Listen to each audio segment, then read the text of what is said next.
হ্যাঁ, কথায় আছে না, মাছের ভাতে বাঙালি।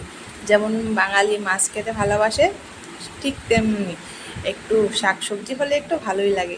গাছে দেখো না, এদিকে না আমার কারকল গাছ হয়েছিল, আর কারকল তো হয়নি, ছোট্ট একটা দেখতেই পেলে। আর যাওয়া হয় তো গরু খেয়ে ফেলে, যেহেতু রাস্তাতে গাছটা হয়েছে তার জন্য আমি একটা কারকলও খেতে পারিনি। যাই হোক, কারকল খেতে পারিনি তাতে কী হয়েছে, পাতাগুলো তো খেতে পারি, ওটাই শাক রান্না করে খাই। আর বিশ্বাস করবে না, কারকল শাকটা খেতে খুব ভালো লাগে পেঁয়াজ লঙ্কা দিয়ে। শুধু একদমই সহজ রেসিপি, বলতে কিচ্ছু লাগে না ধরতে গেলে, শুধু একটু পেঁয়াজ লঙ্কা হলেই হয়ে যায়, আর কোনো বাইরের কোনো তরকারি নেই বস্তুর। এদিকে শুধু একটু ফোড়ন দিয়েছি, একটু সামান্য একটু তেল দিয়েছি, তেলও বেশি দিয়ে নিয়ে দিয়েছি সামান্য একটু রাঁধুনি ফোড়ন, আর অনেকটা পরিমাণে পেঁয়াজ, কাঁচা লঙ্কা, ব্যাস।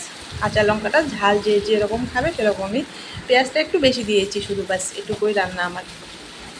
ভালো করে পেঁয়াজ নাড়াচাড়া দিয়ে একটু ঢেকে দিয়েছিলাম মজার জন্য, আঁচ কমিয়ে দিয়ে, মানে ভাজছে মানে তেলটা যেহেতু বেশি দিইনি তার জন্য আঁচ কমিয়ে দিয়ে ঢেকে দিয়েছিলাম, শুধু পেঁয়াজটা একটু সেদ্ধ হওয়ার জন্য লবণ দিয়ে ঢেকে দিয়েছিলাম। তারপরে দিয়ে দিলাম একটু হলুদ, হলুদ দিয়ে ভালো করে একটু নেড়ে চেড়ে একটু হালকা ভেজে নিলাম। তারপরে দিয়ে দিলাম শাকগুলো ধুয়ে ভালো করে একটু কুচিয়ে নিয়েছিলাম, মানে ভালো করে কুচাতে পারিনি আমি, যেরকম কুচাতে পেরেছি আর কি সেরকমই কুচিয়েছি, একটু মিহি করে কাটতে পারি না আমি ভালো মতো।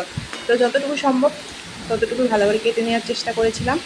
তো যেটুকু পেরেছি ভালো মতো কেটেছি, কেটে ভালো করে নেড়ে ছেড়ে দিচ্ছিলাম। যখন এখানে আমি আর লবণ দিইনি, কারণ পেঁয়াজে লবণ দিয়েছি তো সেটা এতে হয়ে যাবে।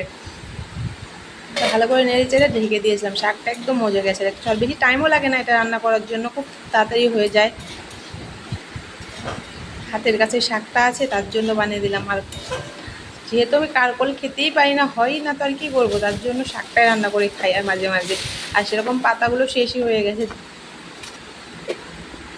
তারপরে ভালো করে ভেজে একটু জল দিয়ে ঢাকনা দিয়ে দিলাম শাকটা সেদ্ধ হওয়ার জন্য। তারপর পাবদা মাছ দুটো নিয়েছিলাম, ভেজে হালকা ভেজে নিয়েছি। তো মাছটা না প্রচুর গরম ছিল, আমি বাঁচতে পারছিলাম না, মানে মাত্র ভেজেছি, ভেজে তারপরে শাকে দিয়ে ভাবছি দুটো পাবদা মাছ দিয়ে দিচ্ছি, মানে কাঁটাটা বেশি দিয়েছিলাম শুধু। এমনি তো পাবদা মাছ বেশি কাটা নেই, তো হালকা একটু যেখানে মাঝখানে একটা কাটা আছে সেটাই ফেলে দিয়ে মাছের মাথাটা দিয়ে আর একটু মাছ দিয়ে একদম ভালো করে দিয়ে ঢাকনা দিয়ে ভালো করে নাড়াচাড়া দিয়ে ঢাকনা দিয়ে দিয়েছিলাম। তারপরে দেখো না, এদিকে জলটা শুকিয়ে গেছে, মাছটা দিয়ে দিয়ে কী সুন্দর হয়েছে না, টকবক করে ফুটছে। সে মানে জলটা অনেকটা দিয়েছিলাম, শাকটা সিদ্ধ হয়েছে, পেঁয়াজটা সিদ্ধ হয়েছে, সব কিছু সিদ্ধ হওয়াতে জলটা শেষ শুকিয়ে গেছে। আরে বিশ্বাস করবে না, অনেকটা ভালো লাগে খেতে। তোমরা একবার ট্রাই করতে পারো কারকল শাকটা।